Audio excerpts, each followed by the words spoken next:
सर्वमंगल मांगल्ये शिवे सर्वार्थ साधिके शरणे त्र्यंबके गौरी नारायणी नमस्तुते। ओम श्री जगदम्बिकाय नमो नमः। ओम ऐं ह्रीं क्लीं चामुंडाय विचे। अब आप सुनिए श्रीमद् देवी भागवत पुराण के तृतीय स्कंद से आगे की कथा। ब्रह्मा जी नारद मुनि से बोले कि हे नारद, ऐसा कहकर जनार्दन भगवान विष्णु ने पुनः कहा कि हम लोग बार बार प्रणाम करते हुए उनके पास चलें। ये वरदायिनी महामाया हमें अवश्य वरदान देंगी, अतः निर्भय होकर हमें उनके चरणों के निकट चलकर उनकी स्तुति करनी चाहिए। यदि उनके द्वारपाल हमें वहां पर रोकेंगे तो हम लोग ध्यान पूर्वक वहीं पर बैठकर उनकी स्तुति करने लगेंगे।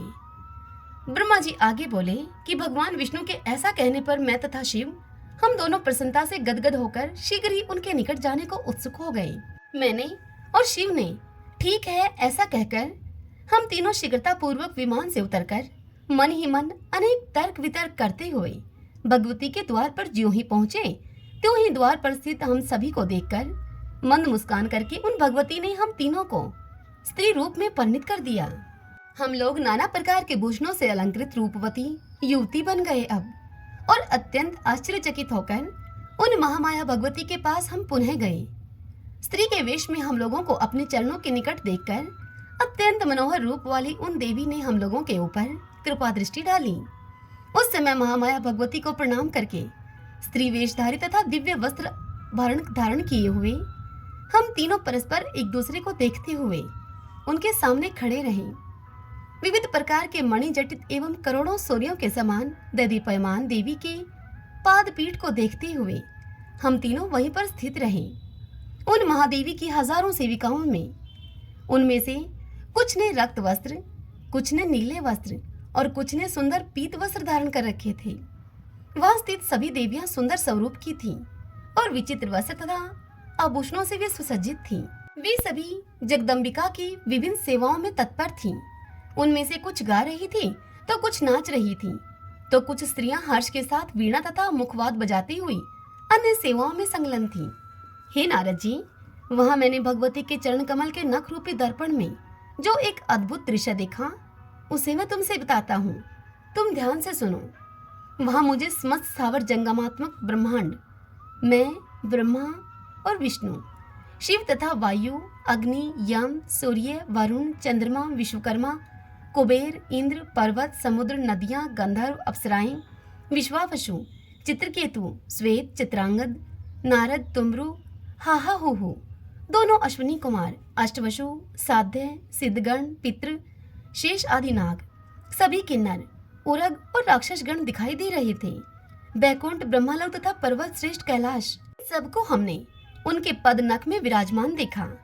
उसी में मेरा जन्म स्थल कमल भी था और मैं चतुरानन उस कमल कोश में बैठा हुआ था। मधु कैटभ नाम के दोनों दानव तथा शेषशाही महाविष्णु भी उसी में विराजमान थे। ब्रह्मा जी आगे बोले कि हे नारद, इस प्रकार परमेश्वरी के चरण कमल के नख में स्थित यह सारा दृश्य मुझे दिखाई दिया, जिसे देखकर मैं चकित रह गया और मन ही मन में सोचने लगा कि यह क्या है। और हे पुत्र नारद, मैं ही नहीं, मेरे ही समान विष्णु और शिव भी वहां पर आश्चर्यचकित होकर खड़े थे। उस समय हम तीनों ने समझ लिया कि समस्त जगत की जननी ये ही महादेवी हैं।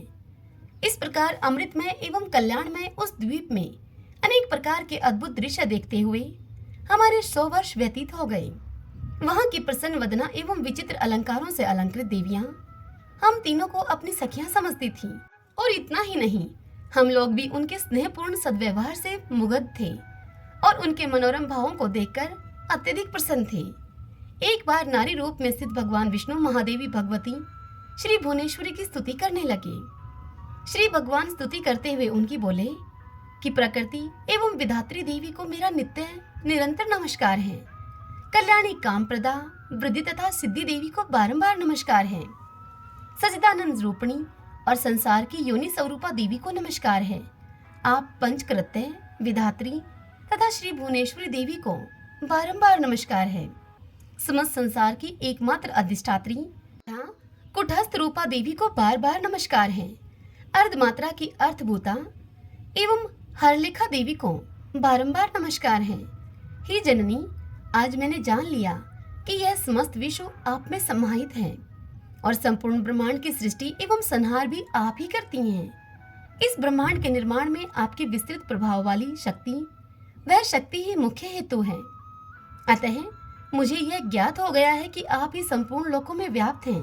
इस सत एवं असत संपूर्ण जगत का विस्तार करके उस चिद ब्रह्मा पुरुष को यथा समय आप इसे समग्र रूप से प्रस्तुत करती हैं।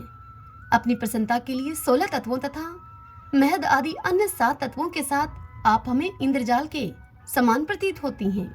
हे जननी, आपसे रहित यहाँ कोई भी वस्तु दिखाई नहीं देती। आप इस समस्त जगत को व्याप्त करके स्थित रहती हैं। बुद्धिमान पुरुषों का कथन है कि आपकी शक्ति के बिना वह परम पुरुष कुछ भी करने में असमर्थ है। आप अपने कृपा प्रभाव से संसार का कल्याण करती हैं। हे देवी, आप ही अपने तेज से सृष्टिकाल में संपूर्ण जगत को उत्पन्न करती हैं तथा प्रलय काल में इसका शीघ्र ही संहार कर डालती हैं। हे देवी, आपके वैभव की लीला के चरित्र को भली भांति जानने में कौन समर्थ है भला। हे जननी, मधु कैटभ नामक दोनों दानवों से आपने हमारी रक्षा की है। आपने ही हम लोगों को अपने अनेक विस्तृत लोक दिखलाए हैं और अपने अपने भवन में हमें परमानंद का अनुभव कराया है। हे भवानी, यह आपके दर्शन का ही तो महान प्रभाव है। हे माता, जब मैं अर्थात विष्णु, शिव तथा ब्रह्मा भी आपके अपूर्व चरित्र को जानने में समर्थ नहीं है, तब अन्य कोई भला इसे कैसे जान सकेगा। हे महिमामयी भवानी, आपके रचे हुए इस ब्रह्मांड प्रपंच में न जाने कितने ब्रह्मांड भरे पड़े हैं। हम लोगों ने आपके इस लोक में अद्भुत प्रभाव वाले दूसरे विष्णु, शिव और ब्रह्मा को देखा है। हे देवी, क्या वे देवता अन्य लोकों में नहीं होंगे? हम लोग आपकी इस अद्भुत महिमा को कैसे जान सकते हैं? हे जगदम्ब, हम लोग आपके चरणों में मस्तक झुकाकर यही याचना करते हैं आपसे कि आपका यह दिव्य स्वरूप हमारे हृदय में सदा ही विराजमान रहे। हमारे मुख से सदा आपका ही नाम निकले और हमारे नेत्र प्रतिदिन आपके चरण कमलों के दर्शन पाते रहें। हे माता, आपकी यह भावना हमारे प्रति सर्वदा बनी रहे और यह सब हमारे सेवक हैं और हम भी सर्वथा आपको मन से अपनी स्वामिनी समझते रहें। हे आर्य, इस प्रकार हमारा और आपका माता पुत्र का अनन्य संबंध सर्वदा बना रहे। हे जगदम्बिके, आप समस्त ब्रह्मांड प्रपंच को पूर्ण रूप से जानती हैं, क्योंकि जहाँ सर्वज्ञता की समाप्ति होती है उसकी अंतिम सीमा तो आप ही हैं। हे भवानी, मैं पामर कह ही क्या सकता हूँ। आपको जो उचित लगे आप वह करें, क्योंकि सब कुछ तो आपके ही संकेत पर होता है। जगत में ऐसी प्रसिद्धि है कि ब्रह्मा सृष्टि करते हैं, विष्णु पालन करते हैं और रुद्र संहार करते हैं, किंतु हे देवी, क्या यह बात सत्य है? हे अजय, सच्चाई तो यह है कि आपकी इच्छा से तथा आपसे शक्ति प्राप्त करके हम अपना अपना कार्य करने में समर्थ हो पाते हैं। हे गिरिजे, यह पृथ्वी इस जगत को धारण नहीं करती है, अपितु आपकी आधार शक्ति ही इस समस्त जगत को धारण करती है। हे वरदे, भगवान सूर्य भी आपके ही आलोक से युक्त होकर प्रकाशमान हैं। इस प्रकार आप विरजा रूप से इस संपूर्ण जगत के रूप में सुशोभित हो रही हैं। ब्रह्मा, मैं विष्णु तथा शंकर, हम सब आपके ही प्रभाव से उत्पन्न होते हैं। जब हम नित्य नहीं हैं, तो फिर इंद्र आदि प्रमुख देवता कैसे नित्य हो सकते हैं? समस्त चराचर जगत की जननी तथा सनातन प्रकृति रूपा आप ही नित्य हैं। हे भवानी, आपकी सनिधि में आने पर आज मुझे ज्ञात हो गया है कि आप मुझ विष्णु पुराण पुरुष पर सर्वदा दयाभाव बनाए रखती हैं। अन्यथा मैं अपने को सर्वव्यापी, आदि रहित, निष्काम, ईश्वर तथा विश्वात्मा मान बैठता और अहंकार से युक्त होकर मैं सदा के लिए तमोगुणी प्रकृति वाला हो जाता। आप निश्चय ही सदा से बुद्धिमान पुरुषों की विद्या तथा शक्तिशाली पुरुषों की शक्ति हैं। आप इस मनुष्य लोक में कीर्ति, कांति, कमला, निर्मला तथा तुष्टि स्वरूपा हैं तथा प्राणियों को मोक्ष प्रदान करने वाली विरक्ति स्वरूपा हैं। आप वेदों की प्रथम कला गायत्री हैं। आप ही स्वाहा, स्वधा, सगुणा और अर्धमात्रा भगवती हैं। आपने ही देवताओं और पूर्वजों के संरक्षण के लिए आगम तथा निगम की रचना की है। जिस प्रकार पूर्ण महासमुद्र की विस्तृत रंगें उस समुद्र का ही अंश होती हैं, ठीक उसी प्रकार से आदि अंत से ही निष्कलंक ब्रह्मा के जीव रूपी अंशों को मोक्ष प्राप्त कराने के उद्देश्य से ही आपने संपूर्ण जगत प्रपंच का निर्माण किया है।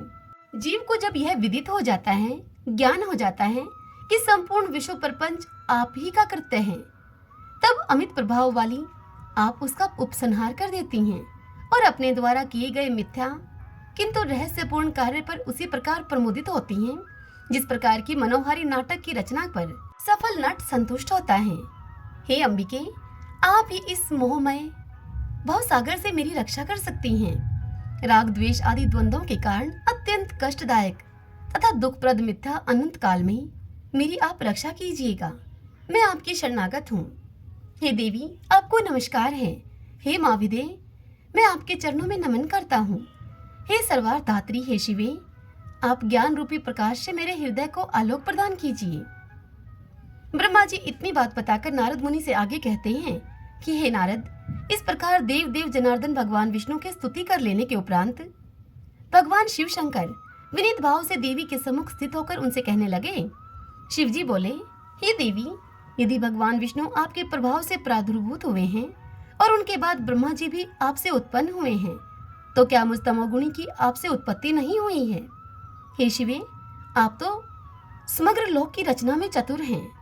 पृथ्वी, जल, वायु, आकाश और अग्नि आप ही हैं। हे माता, आप ही इंद्रिय रूपिणी तथा आप ही बुद्धि, मन और अहंकार स्वरूपा हैं। ब्रह्मा, विष्णु और शंकर ने अखिल जगत की रचना की है। ऐसा जो लोग अन्यथा बोलते हैं वे कुछ भी नहीं जानते। हे माता, आपने ही सदा से इन तीनों की सृष्टि की है, जो आपकी ही प्रेरणा से चराचर जगत का सर्जन, पालन और संहार करते हैं। यदि पृथ्वी, वायु, आकाश, अग्नि, जल आदि महाभूतों के गुणों तथा विषयों से ही जगत का निर्माण संभव हो, तो भी हे अम्बे, आपकी चिन्मयी कला के बिना वह कैसे व्यक्त हो सकता है? हे अम्ब, आपने ब्रह्मा, विष्णु और महेश के द्वारा निर्मित इस संपूर्ण चराचर जगत को व्याप्त कर रखा है। आप अनेक प्रकार के वेश धारण करके कौतूहल पूर्ण क्रीड़ाएं करती हुई यथेच्छ विहार करती हैं और पुनः शांत भी हो जाती हैं। हे अंबिके, जब मैं शिव, विष्णु और ब्रह्मा सृष्टि काल में इस ब्रह्मांड की रचना करने की इच्छा करते हैं, तब निश्चित ही आपके चरण कमलों का रजगण प्राप्त करके ही हम लोग अपने अपने कार्य को करने में समर्थ होते हैं। हे अंबिके, यदि आप सदा ही दयालु चित्त वाले न होती, तो मैं तमोगुण युक्त, ब्रह्मा रजोगुण संपन्न और विष्णु सत्व गुण युक्त कैसे बन जाते? हे अंबिके, यदि आपकी विविधता पूर्ण बुद्धि न होती, तो यह संसार इतना विविधता पूर्ण कैसे होता, जिसमें मंत्री, राजा, सेवक, धनी और निर्धन भरे पड़े हैं। इस ब्रह्मांड की सृष्टि, स्थिति और संहार करने में आपके तीनों गुण सत, रज और तम, यह तीनों गुण ही सर्वथा समर्थ हैं। फिर भी आपने हम ब्रह्मा, विष्णु और महेश को कर्मशः इन कार्यों को संपन्न करने के लिए तीनों लोकों के कारण रूप में उत्पन्न किया है। विमान में बैठा हुआ मैं शिव, ब्रह्मा तथा विष्णु, हम लोग इन भुवनों से पूर्ण रूपेण परिचित हो गए हैं। हे भवानी, मार्ग में स्थित इन नवीन भुवनों को किसने बनाया, इसे आप बताएं। हे जगदम्बिके, आप अपनी कला से जगत की रचना तथा पालन करती हैं और जब भी चाहती हैं तब उसका संहार कर देती हैं। आप सदा अपने पति परम पुरुष को रमण कराती रहती हैं। हे शिवे, आपकी इस लीला को हम नहीं जान सकते।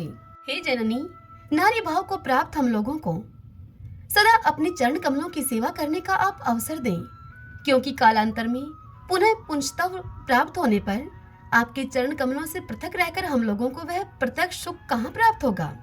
हे अम्ब, हे शिवे, आपके चरण कमलों को त्याग कर यह नर देह प्राप्त करके तीनों लोकों का स्वामित्व प्राप्त करके भी समस्त लोकों में कहीं भी रहने की मेरी रुचि नहीं है, चाहे मुझे त्रिभुवन का स्वामित्व ही क्यों न मिल जाए।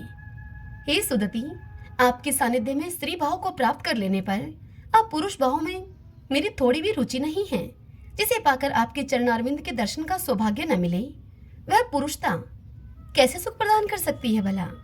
हे अंबिके, स्त्री का रूप पाकर मैं भवबंधन से मुक्त करने वाले आपके चरण कमलों से परिचित हो गया हूँ। आपकी कृपा से तीनों लोकों में मेरा सुयश स्थिर रहे।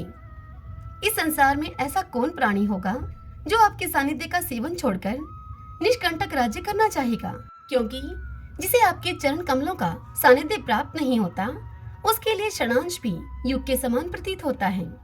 हे जननी, जो शुद्ध चित्त वाले मुनि आपके चरण कमल की सेवा त्याग कर केवल तपश्चर्या में लगे रहते हैं, वे तो निश्चित रूप से विधाता के द्वारा ठगे गए हैं और वे अपनी इस हानि को ही लाभ समझते हैं। हे अजय, आपके पदारविंद के पराग की सेवा से जैसे मुक्ति इस संसार सागर से प्राप्त होती है, वैसी मुक्ति तपस्या, इंद्रिय दमन, समाधि तथा विभिन्न वेद विहित यज्ञों से भी नहीं होती।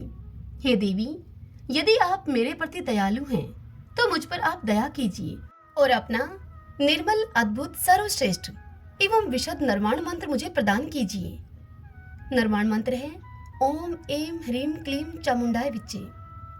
हे देवी, जिससे कि उसका निरंतर जप करके मैं सर्वदा के लिए सुखी हो जाऊं।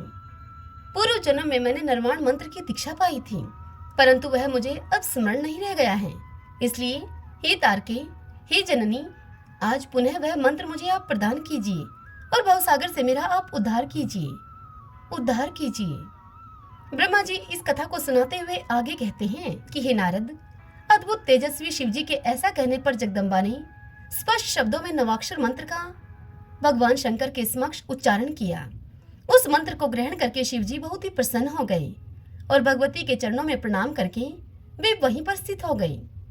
उस समय संपूर्ण कामनाओं को पूर्ण करने में समर्थ, मुक्ति प्रदायक तथा शुभ उच्चारण से संपन्न उस बीज युक्त नवाक्षर मंत्र का जप करते हुए शंकर जी वहां पर विराजमान रहे। संसार का कल्याण करने वाले शिव जी को इस प्रकार बैठा हुआ देखकर, हे पुत्र नारद, मैं उन महामाया के चरणों के समीप बैठ गया और उनसे मैं कहने लगा, हे जननी, वेद सभी लोगों को धारण करने वाले तथा सनातनी आप भगवती की कल्पना करने में अकुशल हैं। ऐसी बात नहीं है, क्योंकि साधारण कार्यों में उन्होंने आप भगवती की चर्चा नहीं की है।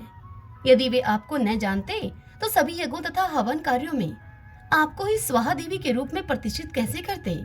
इसलिए आप तीनों लोकों में सर्वज्ञा के रूप में विख्यात हुई। मैं सृष्टा हूँ।